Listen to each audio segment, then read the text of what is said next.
I would like to propose to you this evening in defense of melancholy. Proposition 1, that melancholy is a necessary bodily humor, that there is a certain amount of necessary mourning due to things that grow and pass. Rice, the moon, wheat, childhood, men's hats, tides on a marsh, fingernails, which leads me to Proposition 2, that melancholy is a disappearing emotion. There's no place for it in the afternoon, out the window, to observe the passage of time. We are depressed, but are we melancholy? Are we capable of melancholy? Which leads me to Proposition 3. If disavowed, the repressed melancholia may lead to other disturbances of the mind.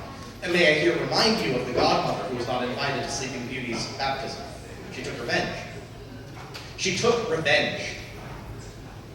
Proposition 4, that we must anatomize melancholy, take stock of the causes. Stars a cause, love a cause, death a cause, mourning a cause, afternoon a cause, evening a cause, the odd times in between morning, afternoon, and evening a cause.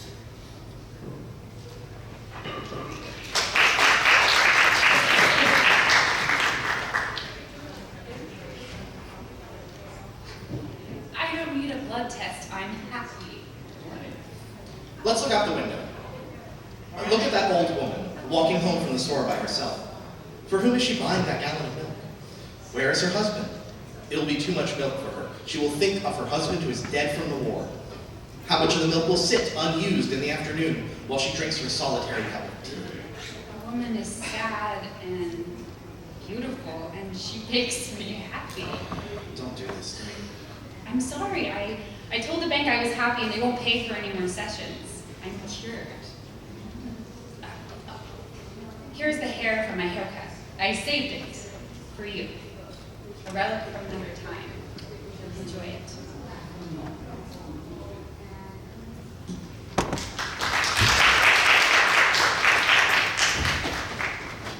Thank you, Joseph and Caitlin. My name is Nisha Sajnani. I direct the program in drama therapy. I'm joined here this morning with second-year student Lauren Girouard, and I am most deeply honored to be able to host this conversation with Ruhl and Charuvastra.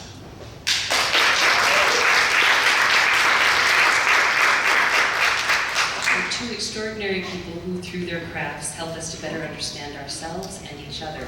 And I'm just going to give us a little bit of time for a deeper introduction, and then we'll move into a conversation.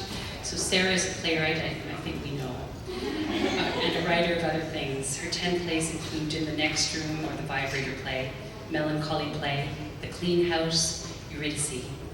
She has been a 2-time Pulitzer Prize finalist, a Tony Award nominee, and the recipient of the MacArthur Genius Award. Her plays have been produced on and off Broadway, around the country, internationally, and translated into 15 languages, over 15 languages. Her book, 100 Essays I Don't Have Time to Write, was a Times Notable Book of the Year. She has received the Steinberg Award, the Sam French Award, Feminist Press Under 40 Award, the Playwright of the Year from the National Theatre Conference, the Susan Smith Blackburn Award, the Whiting Award, the Lilly Award, and a PEN Award for Mid-Career Playwrights. She teaches at the Yale School of Drama and lives in Brooklyn with her children and her husband, Tony. Tony Charuvastra is a child and adult psychiatrist with a clinical assistant professor at NYU's Langone Department of Child and Adolescent Psychiatry. He is also privileged to advise students at Gallatin and to teach NYU undergraduates through his department's Child and Adolescent Mental Health and Studies program. Anthony describes himself as having a varied intellectual background, having been mentored by social activist physicians, and he also identifies as a mixed-race nationality person. His dad's from Thailand, his mom from Australia, and though they were also pretty ambivalent about their own cultural identities, so he supposes he was fated to spend his life trying to understand the intersection of different ways of seeing the world, and to come to terms with the fundamental instability of any one worldview. Welcome again.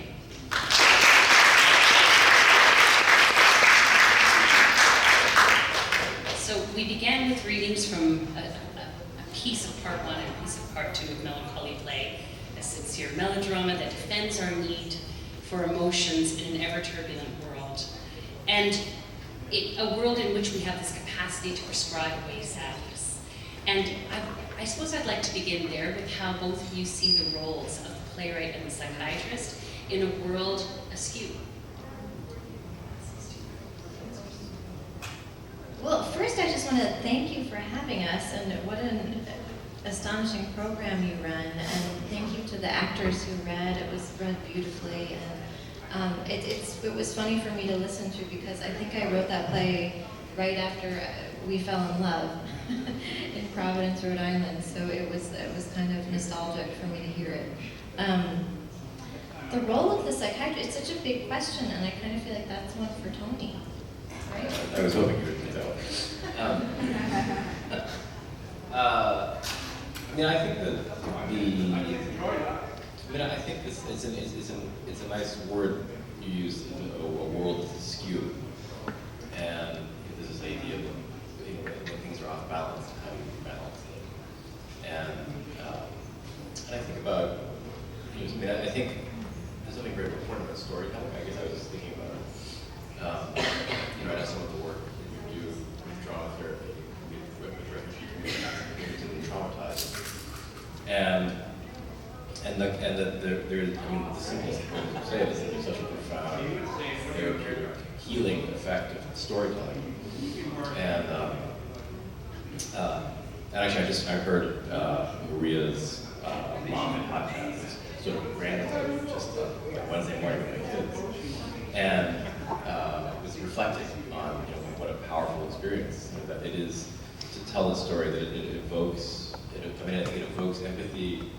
It causes people to bear witness to things that are complex, and I think in a way it also it forces you to acknowledge that there are things that are hard to understand, and that having a way to tell a story gives you a way to kind of go back to something complex or encoded over and over again. I think this is my pet peeve about criticism sometimes is it aims for like a simple understanding, when really sometimes you might have to tell the story or see the story many times. And I love what you said about the curative power of listening, and I think that's sort of where our realms overlap, is the idea of deep listening having a kind of curative power. And I think psychiatrists really hold a lot of that in our digital age, where people don't seem to listen to each other really much at all, and there's such a devaluation of presence. So I think, both for the world of therapy and psychiatry and for playwriting, it's like we're mainlining presence in those two activities, and it's harder and harder to find. So I'm going to ask you to follow up on where your worlds overlap. That's it. I think the power of deep listening would be one of them. And I suppose it's one thing I really love about my husband is his really acute listening power. And I think the rehearsal is one of the few places you turn off the phone in this world, and so is a therapeutic environment. And holding the gaze too, I think is really particular to those two ways of being. There's this exercise I sometimes do with playwrights when they're coming into Yale School of Drama, and they have to look at each other in the eyes for like 3 minutes, and there has to be one watcher and one watched, and you look at the person really intently, and then you let yourself be observed. And it's very hard for some people, and for me, I hate being looked at, but some people hate the act of looking. And I think that the power of that gaze is something theater teaches us, because really theater's nothing more than looking and being looked at. And I think in a really good therapeutic environment, you're being seen by your therapist, by your psychiatrist, and that's really transformative. It's interesting that act of seeing, to think about how that's situated in time also. Because I think when you see someone, you're also, in a way, you're seeing a story, you're sort of seeing it in time. So that there's this view that I think, you're sort of seeing someone as they are in that moment, right? But then again, you're also trying to understand everything they said and their story and how that makes you understand how they are in that present moment. There was an article in the New Yorker, I guess 2 weeks ago, by Rachel Levine about deep prescribing, and if you read it, you know what I'm talking about. And if you haven't read it, it's this article which is sort of alarming in a way about a subset of people who take medicine and then have been taking medicine for a long time and find themselves trying to get off of them, or don't understand why they were taking medicine in the first place. And one of the real themes that I took from that is that many of these people, they often describe that their doctors sort of didn't know them well, and so that often there was this sort of reflexive decision to give them medicine or to guess what they meant to give them medicine, and then they take it. And even I think the story of deep prescribing, which I'm just bringing up because it's sort of in the moment, is the story where I think many people for many years have said, like, it's hard for me to stop this medicine, start having withdrawal, and sort of establishment physicians would say, well, that just can't be, because that's not how it's supposed to work. And so to me, like, the real takeaway from that was that, I mean, it's sadly, when therapeutic care goes awry, it's often because people aren't listening, or not able to sort of see the person in their entirety. And the other thing I just want to touch on is you talked about a person coming into the room and trying to see their story and trying to see what came before and the present moment. And we were having a conversation the other night about an exercise that Tony's used before for trauma, where you try to hear a person's story with the beginning, middle, and end, which I thought was so interesting. We never talked about before, which is also with playwriting students. Sometimes I say, tell me the story of your play, beginning, middle, and end, which seems like such a rudimentary thing to ask someone to do, but often when a playwright is having problems with story and structure, they can't tell you the story of the play, and they substitute thematics, and they'll say it's a story about da-da-da, an issue, this, and I said, no, don't tell me the theme, what is the story? And I think there's something really profound and kind of primal in us about beginnings, middles, and endings, even in our postmodern landscape, something we need to go back to sometimes. Well, I think also about this relationship between like the general and the particular, and that on the one hand, so like on the one hand, you've read all these plays and you can speak about, you could write a really good English paper about sort of the topic of plays and talk about themes, but then the act of actually writing a story or engaging in a story is about the particular. And I never learned that in high school. I feel like I wrote a lot of papers about things I didn't understand, and then like rereading these things as adults, I'm like, oh, that's what that's about. And I think I often have this experience where people in my office will say to me, I'm not that kind of person, or this shouldn't be happening to me, or and that they're already labeling their experience, or they're pitching their experience. Like, I'm supposed to be successful. I'm supposed to have a wife and kids now. And I think this idea of the way that people's stories are fragmented is that they because they can't tell their own stories with particularity, that they try to label them, but the labels don't fit. And then there's this sort of internal dissonance. And I think about in a way, like, that's one of the things I think I've learned about really great stories and engaging with them, is that you can know all these other things about what they mean and about intersectionality, about historical context, but what makes, I think, a story really get inside of you, or at least there's particularity. So you've spoken today a great deal about the power of the storyteller, and I'm thinking about Eurydice and the vibrator playing Clean House, and how there are these women who are given voices, given the power and agency of storytelling.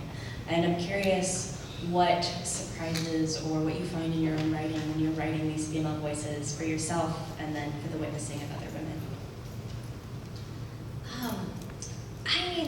I'm surprised all the time. I'm surprised in rehearsal. I'm surprised when I'm writing the play. and these voices start speaking to me. So the Clean House, just to give you an example about women's voices, so the Clean House was based, the little germ it was based on was, I was at a party of doctors that Tony had brought me to long ago, an unnamed house in a faraway state. And a woman entered the room and she said, "It's been such a hard month. My cleaning lady from Brazil is depressed and she won't clean my house." And I took her to the hospital and I had her medicated and she still won't clean. And in the meantime, I've been cleaning my house. And I didn't go to medical school to clean my own house. And I was like, oh my God, like, wow, she clearly felt she was totally correct. And she was the hero of her story. And she thought everyone at the cocktail party would agree with her. And I was there thinking, what about this poor woman who's cleaning the house? Why is she depressed? Why did the doctor take her to the hospital to get her medicated just so she could clean? Like this idea of living in a capitalist economy and your only worth as a laborer is whether you can perform. If you can't, you need to be medicated. I was so shocked by the whole thing. So that little fragment that I just shared with you became the first monologue of the play, and I thought that's what the play would be about. But then this other voice started talking to me, and that was the sister's voice, Virginia. And this was a woman who loves to clean, and I didn't know Virginia would come into the play. So Jessica Hecht is here, I just have to point her out, who so beautifully played Virginia at Williamstown Theater this summer, and just got the soul of that woman so completely. So then you learn from actors. I learned from Jessica that Virginia was the kind of person who needs to clean dust in a corner so much that we had this joke we thought was so funny that maybe no one else got, where Jessica's Virginia was cleaning, I still find it funny, the fourth wall essentially, but it was like trying to scrub it. So I feel like, the characters teach you something when they're just voices, and the actors teach you tons of things, then the audience teaches you things, and then I go visit a campus, like I was in Iowa meeting these young women who had just done the Vibrator play, and so moved to meet these young women, and one woman had played Annie, who's the midwife helping out, and she said the play helped her come out to her parents, and I was like so moved that the experience of, and it's a long story if you haven't read the play, but it has to do with women's sexuality, and Annie is, helping stimulate this woman to orgasm in the 19th century. And they asked, could there have been a different ending for Annie and Mrs. Daldry? And so I thought, well, there could be a play called, Mrs. Daldry. And maybe they did have a life together, Annie and Mrs. Daldry, and one often farmed or did something different. But I said, actually, my plays usually end when they end and they begin when they begin.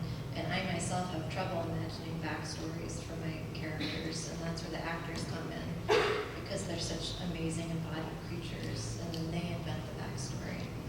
This is a very long and rambling question. So I'm also curious about the plays as pieces of permission, and the idea that Eurydice is given this permission to make the choice to stay with her father, which is obviously a take on Orpheus that isn't necessarily seen other places. And I'm curious about the Vibrator play as permission of forgiveness between husband and wife, permission to feel a different sexuality, albeit kind of this fleeting ephemeral moment. And I'm curious about the power of art, Tony, in your practice, and obviously in your writing, to give permission to feel and to heal. I just love the whole idea of that. Who was answering? Permission to feel and heal and art? Well, you go first. Well, someone shared a story with me the other day about Eurydice. It was a woman professor at Columbia who taught Eurydice. She taught it at Columbia, and then she taught it at a prison, a women's prison. And the women in the correctional facility thought it was really so weird that this young woman would choose to stay in the world of death with her father in darkness and not life and marriage. And I was like, wow, that's profound. And I loved hearing that story. Whereas the women at Columbia were like, oh, of course she stayed with her father instead of her asshole musician husband. So I feel like the permission to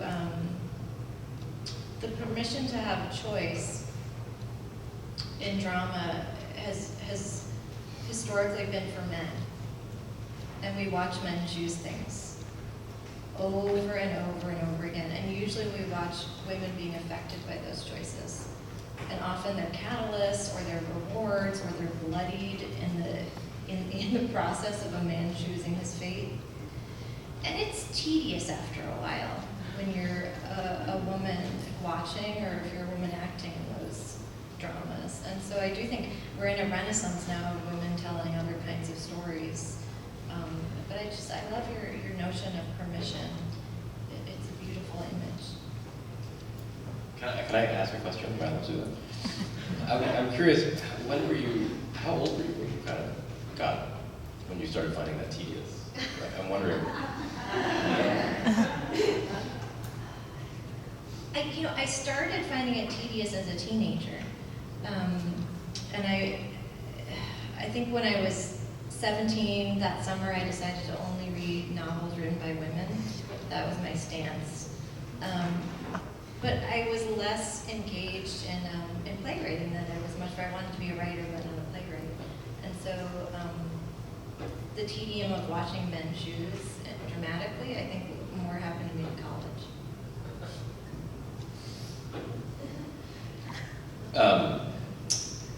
Yeah, I mean, I think I think this is, I mean, I think in many ways I hear your question as a question of power. What is it like to kind of see power first and to begin, and I think maybe that's why I asked you this question, is, what was it like for you when you first became aware that there were these like power lines or power struggles? And I think that, I saw a young woman who had been sexually assaulted in December, just on Thursday. And even, and I think for her, and as is often the case for many people who've been traumatized, the first fear they often have is that they themselves are like losing their minds, or there's something wrong with them. And being able to even just re-narrate to say, that this thing happened to you, that it's not you causing this, and that these things you're experiencing in your mind aren't because your mind is weak, but because this would be terrible, like we have an injury. And I said to her, it's like if a car hit you and you broke your leg in 5 places. You wouldn't be wondering if there's something wrong with you that you couldn't walk, but that's because it would be visible. And so I think as a first pass, even just seeing power structures changes how you experience yourself. So that you realize, as a woman writer, as a woman actor, I feel unsatisfied, not because I'm a bad writer, but because they're bad roles. And I think the interesting thing after that is how do you get the power back? And that's what I think is fun to watch when you play. Well, and it's fun to watch. So we have 2 daughters and 1 son, and for them it's so different now. So when we watch Wonder Woman with our, 2 daughters, and the youngest was, I think, 8 at the time when she watched it, and they enjoyed it. And afterwards I said, Hope, we didn't have women superheroes when I was little. We just didn't have it. She said, it's so annoying.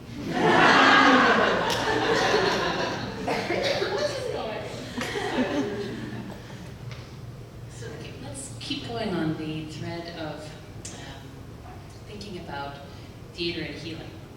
And how do you see the potential for healing in writing a play, in watching a play, in creating a play, whether it's in the context of your office, wherever you might write? One play I didn't talk about that much was the play Eurydice that you brought up, and I think for me, just personally, that was a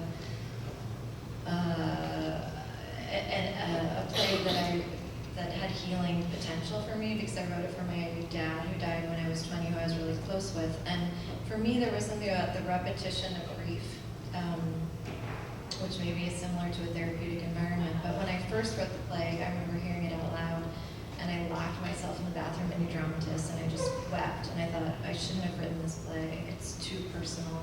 I hate that people are hearing it. I hate that it's out in the world. I just felt so vulnerable and exposed.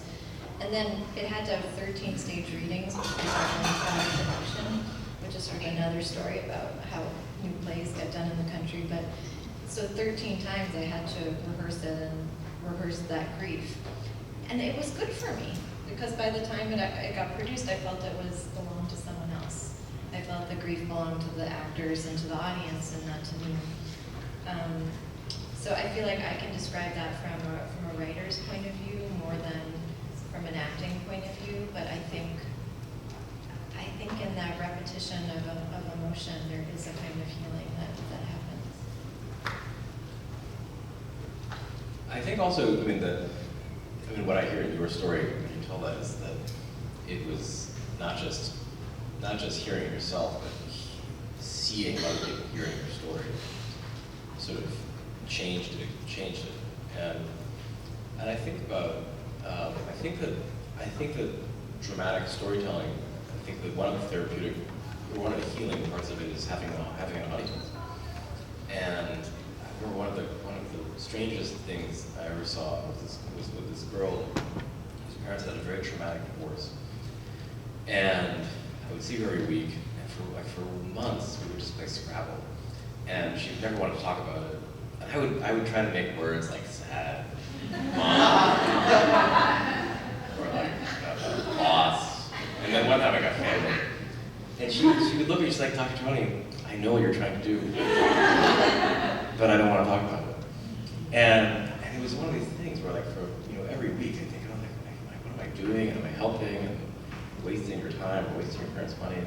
But she would come and she was very enthusiastic. And I would sort of always try to I would try to bring things up or try to find tactful ways to get to introduce the story.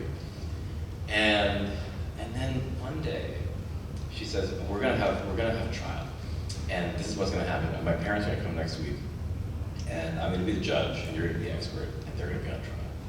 And I said, do you want to talk about this? She's like, no. She said this was like a classic. This was a classic like doorknob comment. And I said, like, do your parents know about this? She's like, no. You should tell them. Okay. And then she's like, I'll see you later. And then the next week, I had the foresight to cancel my person after her. And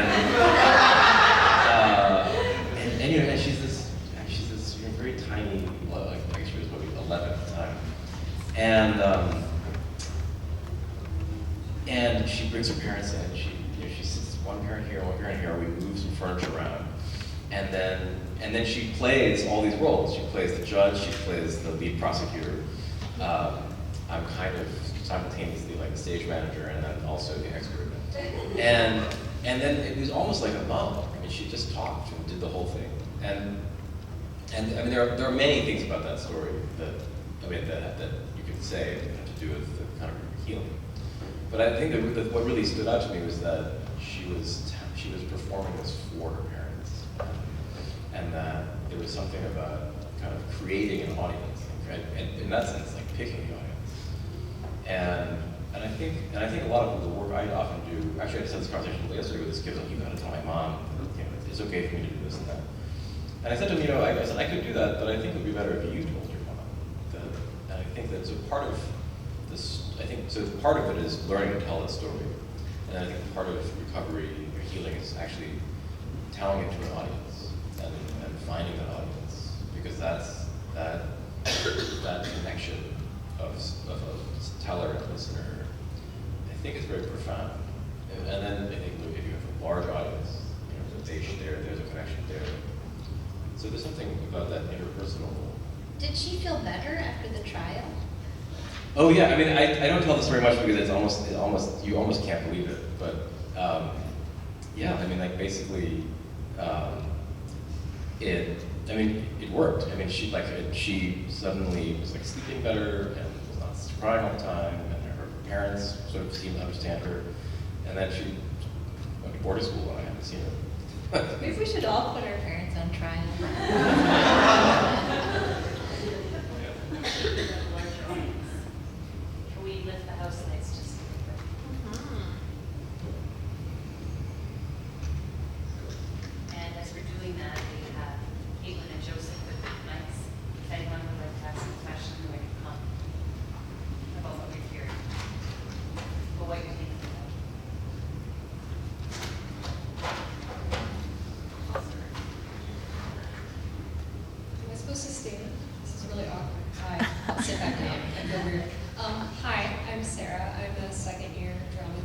student, and I just really related to what you said about playing Scrabble, and if, what am I doing, is this even working? I work with adolescents, and I found that a lot of the times, to start out our relationships, we play games. We play Scrabble, or the kids are really competitive with Uno, so it gets a little intense sometimes. But we start playing these games, and then over time, like, things start coming out, and it just was so nice to hear that coming from somebody else. So I just wanted to say thank you, and everything you said has been wonderful, and I've just been sitting here with this huge smile on my face, so thank you. Oh, well, thank you. That's very kind of you to say. I mean, one comment on that. What I learned, one of the things, I mean, for me, the people I take care of teach me like so much. And so what I learned from her, among other things, is that treatment and recovery is really non-linear. And so when you learn it, and it's probably like this when you how you learn playwriting. You know, your teacher gives you a curriculum, and you're going to kind of talk about different things, handling things. And you learn a therapy manual, and you learn these stages and these steps, and you maybe watch cases that are sort of curated. And so you have this idea that it's a very linear process. But then I think in reality, like, change is non-linear, and treatment is really non-linear. It's often just, there's a lot of stasis. And I remember this with Sarah when we were living in LA, and Sarah was writing The Clean House. And I remember this so vividly because she said, oh, I got to this point, but I don't know what to do. And she said, what do you think? I said, I don't know. I'm the wrong person to ask. And then we talked about it for a little while, and then it was like that for maybe 2 weeks. And then this is a time when we had one car, and we were living in California, LA. So she was driving me to work, and we were on the freeway, and she says, I got it. I just figured it out. I know what's going to happen. And she told me what she was thinking, and it was perfect. And I thought, that's crazy that you could just be sort of sitting on something for 2 weeks, and then all of a sudden, you have this breakthrough. But I think a lot of things are like that. And you have to stay occupied. Well, it's interesting to me, the playing, like with the kids, like you're playing, you think nothing is happening, and then there's a breakthrough.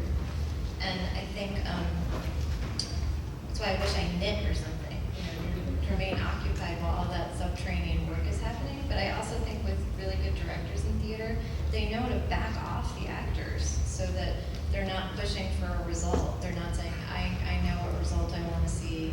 You're not doing it yet. Instead, they sit back, they wait, they watch the actors play, and then suddenly there's a breakthrough that's totally non-linear.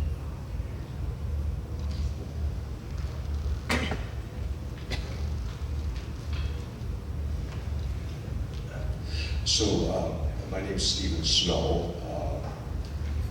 I have been a theater artist. I still consider myself a theater artist. But the past 34 years I've been devoted to the field of drama therapy. And there's a kind of essential concept that I think a lot about. I'd like to hear what you think of it.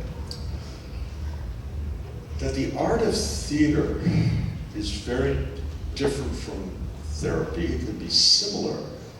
But the biggest difference for me is the concept of working through. Where in the art of theater, psychological problems don't get worked through. And I'll give you one example. It's actually my favorite example from Phil Jones, where he talks about, he juxtaposes a Shakespearean actor who's playing King Lear. And because of the issues of aging and mortality, I don't think he goes through a nervous breakdown, but he gets very depressed. And there's no place in playing the role for him to work through that. And then he talks about a little boy with ADHD, or maybe it's oppositional defiance disorder or something, who's able through his masked work to actually work through and come out the other side with a healthy result. So it's a big concept. I mean, it's a huge concept in psychotherapy, working through. And I'm not denigrating the theater for that, but I see it as an essential difference between the art of theater and drama therapy. Such a good comment. I feel like we were just talking about this, because we just saw King Lear, and I think if I can say this, one of Sarah's pet peeves is subtext.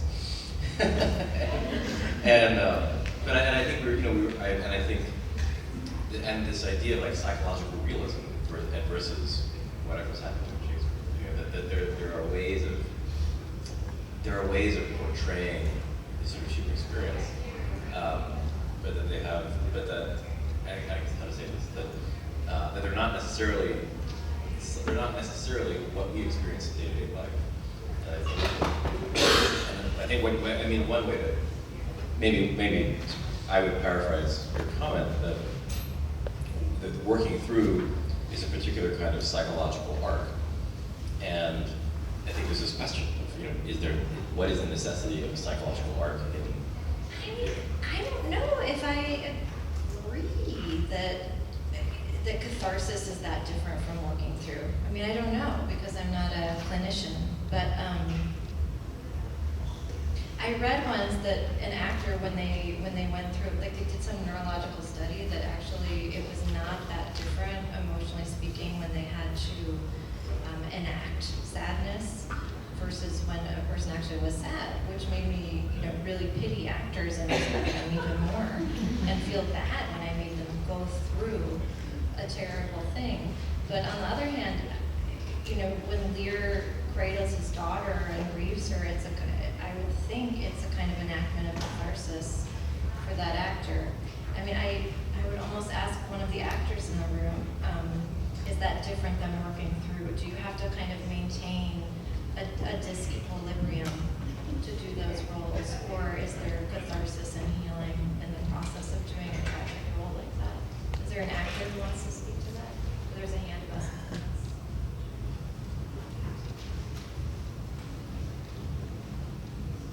Hi, my name is Alexis. I'm a clinician and a theater maker, and I'm just sitting here thinking about how I've come to your work to process emotionally, and I loved hearing you say that you leave it open for the actors to step inside and bring what they bring, because I very much have had that experience with your work. So there are things that in my own therapeutic process I might not get to, or I can't get to as quickly as I do when I'm in a theater process, is when I'm in an embodied, performative process. There are things that I can't talk about, but that I can feel about. So for me, it's very interchangeable. Yeah, that's my experience. I think, yeah. I'm interested in that question of things one can't talk about, like things that are beyond language, emotions that are beyond language, and that, the role of a play, in a way, is to find the poetry for those experiences that hopefully apply to more than one person, like the experience is particular, but the emotion is true to more than one person.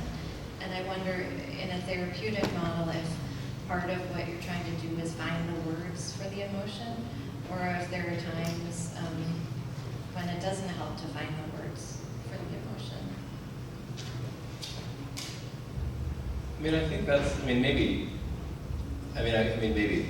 On this question of like the sort of the differences and the similarities between theater and therapy, that probably, I think there's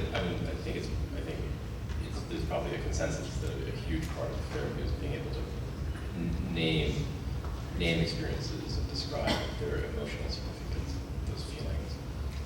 And I think that, I think that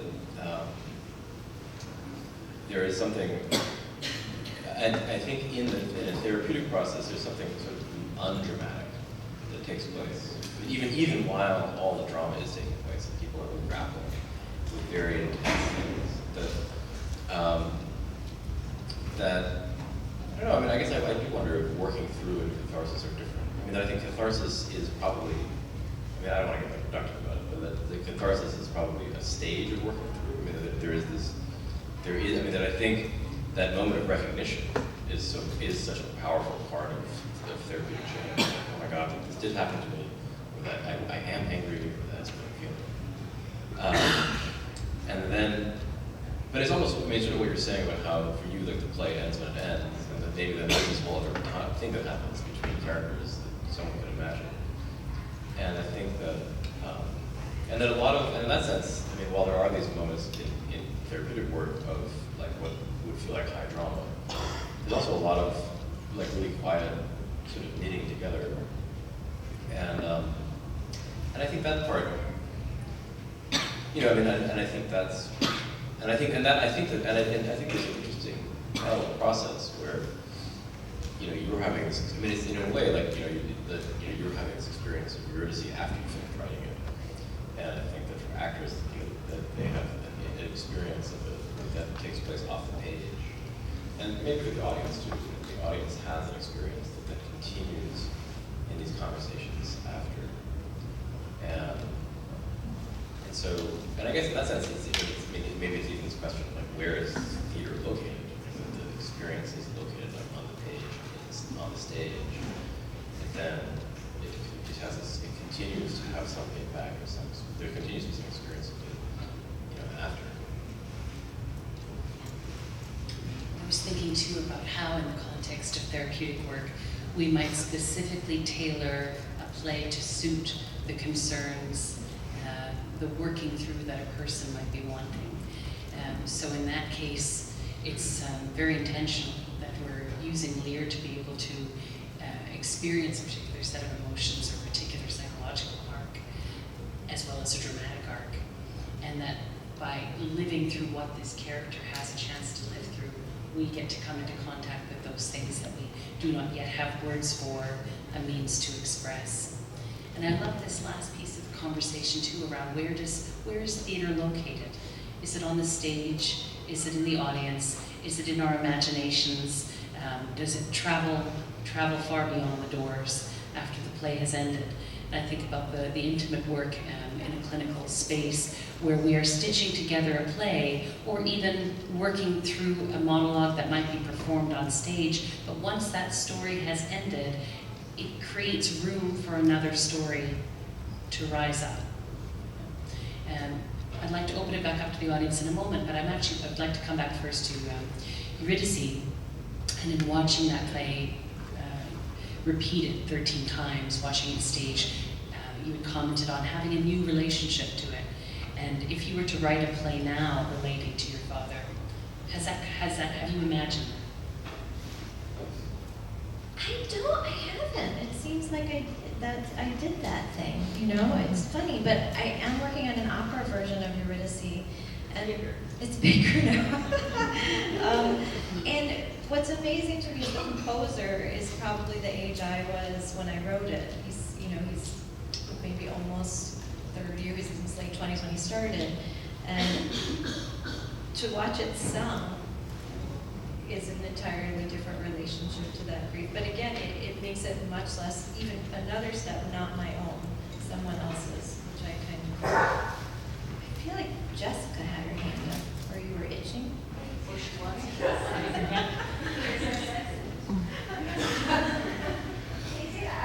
sorry, let me cut you off. First of all, this is so well moderated. You ask great questions, guys. But I did want to comment on this last idea of working through things and this crossroads. I have this experience with Sarah's plays, and I think many great plays. You have an experience where you have a tremendous amount of emotion when you're working on a play. And then you want the language of the play to support what you're feeling. And I don't know if you experience this, Sarah, but there's a way in which you're kind of nudging the person to write what you're feeling, or you're at odds, and sometimes you change a word, or because you want to pinpoint your emotional experience. And it connects to this idea of catharsis. And I think in a way, the true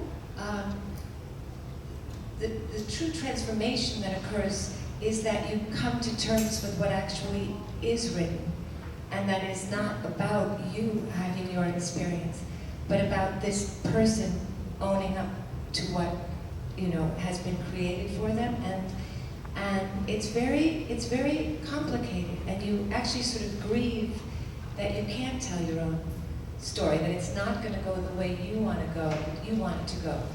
I'll use an example. Sarah has this beautiful play called Stage Kiss, And I sometimes teach that play because in a moment in that play, a woman who was once a young actress who fell in love with her co-star gets to revisit that. And anyone who has ever been in the theater as a young person has fallen in love with the person they played opposite, right? And I thought, oh my God, this is great. I'm going to get on this class and it's going to be fantastic. Of course, she revisits it later and it isn't what you thought it would be. And most people sob when they do this one speech that Sarah writes because they have all those feelings that we all recognize. But she writes it very sparingly. And it's not for you to tell your own personal, it's for you to be this person in this moment. And I think that's what we grapple with as actors, and I think that's a beautiful part of therapy, right? That you say that that didn't happen, but your parents aren't together. So we need to tell this story. We have to, and I just find that that's the catharsis when you accept that the story isn't exactly as you want to write it. I mean, I think that's so profound, and so what I love about you in a play, because actually there aren't that many actors with that incisive emotional empathy who also have the humility to say it's not my story. It requires. And the only way anyone can feel anything is it's as if it's everyone's story, really, right? That's what theater is, everyone's story. But anyway, yeah. No, it requires deep empathy and humility and identification. Yeah, it's interesting. And that is what happens in therapy, right? In the best way that we can say that you don't get to exactly write the story. You have to accept the circumstances of what it is. Anyway, yeah. Yeah, I mean, I think, I'm still digesting what you're saying, but this idea of trying on different stories. So you think you understand the role, and you're putting your own ideas into it, and then there's this moment when you realize there's this disconnect between what you want or what you're thinking and this other person's intention, and then having to kind of use empathy and use sort of mentalization to kind of, to put yourself in this other person's shoes, and then to reconcile that. And then I think that, and then I think it's probably true that in a therapeutic setting, you're doing that with multiple identities or multiple roles. You're sort of trying on different ideas of what it is to be or how it is to be, whether you're imagining your parents or just even imagining different ways that you could respond to something. And you don't always get to say exactly what you want to say, and that's okay. Like you can actually convey something without having the exact words that you think are appropriate. There might be another form of expression, which like connects to this idea of silence, which has been repeatedly brought up in this forum, like yesterday. Anyway, I'm going to end. We've talked so much in this about the idea of working through and then who kind of gets to own the story, which is interesting because it's something that comes up a lot in drama therapy, and in one of my internships in particular, one of the tenets that we had was we own the story, but there's this idea that it is a communal story, that everyone touches some universal piece of it, but can never fully have it for themselves. And I'm curious then, if it's not so much about the working through, but the staying with. I'm willing to stay with this role and feel the grief that this role feels and embody it, because I feel some part of it. If there's a universality to that relationship that does have to do with maybe you'll never have the words or the ideas just right, but you'll stay with it, just like Eurydice stays with her father, just like there's this staying for Tilly with her happiness. That I think is really interesting.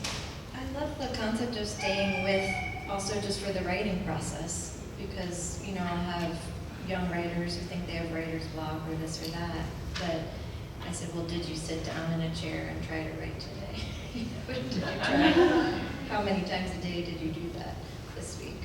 And so it's that concept of staying with, sitting with, and I think the resistance you have in the writing process is probably not all that dissimilar to the resistance I think about, I'm just thinking about Jessica's comments and your question, or your comment, I mean, that it's, maybe there's also this idea that you're part of something that's bigger than you, and I think, I mean, and that is, I think, from my observations, this seems like one of the strange things about being a writer, is that you have, you're telling a story, but you don't really know where it comes from, and whether it comes from deep in your unconscious or the collective unconscious or some other place. And I think in a therapeutic setting, I think there's this idea that the emotions you're dealing with and the events you're dealing with are bigger than you can understand, and they're bigger than you, and that sort of sitting with them or being with them is sort of fun. I mean, maybe it's like finding a kind of humility and a patience to be with something that you don't understand. And I think probably the therapeutic frame part of that is having that trust that if you stick with it, that something will happen. And that sometimes you have to borrow that trust from your therapist or from your teacher or from the frame to stay with it until something. I love the idea of borrowing the trust. It's such a beautiful idea. And I think in a rehearsal room, you're borrowing the trust from the collective, which is why it's sad when your play doesn't get done, because it's not done until you have the bodies and you're in a room together. And there was this, I didn't get the quote wrong, but there's a Vietnamese director who was talking about the difference between Stanislavski and the kind of work he did in the where he was from, and he said it's the difference between I'm telling you a story and we're telling a story together, which seemed always so profound to me in terms of borrowing the trust from the group to tell a collective story. Yeah, I feel like that's the technical mistake I see the most in my profession and our profession, is this belief that expertise generates trust, which it almost never does. And I was just talking to someone about climate change, and it was sort of thinking like if Al Gore had not called his movie An Inconvenient Truth, which is like sort of a story of an expert saying you have to trust me, and called and said something like the best truth we could all learn together, like, or whatever. I mean, like some title that would make it seem like. Obviously, I'm the wrong person to ask, but I mean, I was just thinking about it, that if that was a moment when there was an opportunity to engage diverse people in a hard conversation, and thinking about something bigger than all of us, that the appeal to expertise really failed. Makes me wonder about the plays we need now. Coming back to the beginning, a world askew, the divisions that we're up against. Whose trust do we borrow? Each other's, where, when, to find ourselves in a collective story. What do you think? I think it's up to this next generation of playwrights. Where's Rachel in the audience? It's up to these guys to write those stories, I think.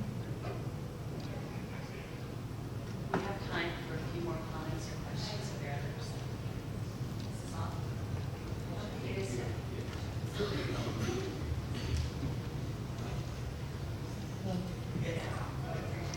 Hi. As a drama therapist whose first love was theater, I'm very curious about the relationship, both your relationship to each other and the intimacy with which you so authentically share with us tonight, or this morning on the stage, and the relationships in the therapeutic space and the relationship that you've alluded to, Sarah, with the play and with the actors and with the audience. And maybe you would share with us thoughts about the relationship and how the relationship either between the two of you has affected either of your individual work and or thoughts about relationship. That's a good one to close with, right? That's the big question. I mean, I feel like my relationship with my husband affects me on a cellular level. It affects everything that I write. And talking about borrowing trust, having a partner at home who you trust makes everything possible for a human being and for a writer. Because theater is such an unstable, at times crappy calling. I had a bad moment last week with some stupid, vulgar show business thing that happened, and I was walking my daughter Anna around, and I was telling people what happened to me, and she said, "God, Mom, is the whole world your therapist?" And I said, "Yes, yes." And I guess I bring that up because we need therapists because the whole world isn't our therapist, you know, in this particular cultural moment in time. But also the need for someone intimate who's, you know, and just as a feminist, you know, Tony, he cooks, he nurtures the family, and I couldn't do my work at all having 3 kids if I didn't have a partner like that. So I don't need to get overly sentimental or overshare, but yeah, it affects the work in every possible way. Yeah, I clean too.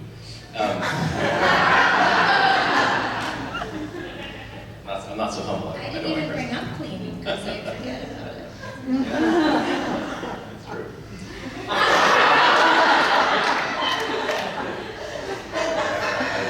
You would be lame, I would be Virginia in that relationship. Yeah, I'm the children. That's right. Yeah. I mean, I think that, I mean, for me, I mean, I also teach this class at NYU at CAS. We have my department has this CAMS minor, and it's a class called, it's about marriage and divorce. And yeah, I think one of the most like trite cliches that you'll hear is people say, well, marriage is hard. And yet, of course, it's a cliche, it's true. And I think that it's hard in the sense that it is like being married to someone and being intimate in this deep way. I mean, it's almost a religious experience. I mean, it is both sublime and requires submission. It is sort of transcendent, but it's also incredibly, you know, sort of like banal and earthy. And I think for people who take it seriously, you know, you discover that you are part of something that's bigger than yourself, and that's something very humbling about that. And that you think you know what you're doing, and then you discover time and again that you don't totally know what you're doing. And it's in some ways, I mean, whether you call it marriage or any other kind of deep relationship, that there's something very humbling about that, and I guess inspiring in the sense that it also is this deep wellspring that you can kind of go back to again and again. And so in that sense, I mean, I think at a professional level, I've really understood the intense power of relationships by virtue of my own experience with Sarah, and I think that's profoundly informed what I do. I think you're right. I think that's a perfect place to end this panel, this plenary on marriage between a couch and the stage. Thank you so much for your generosity.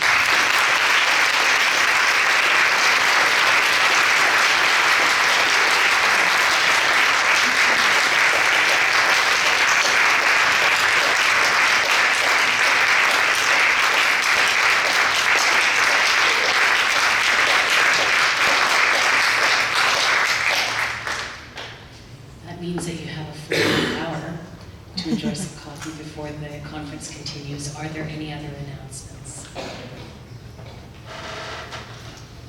Okay, thank you so much, Caitlin, Joseph, Lauren.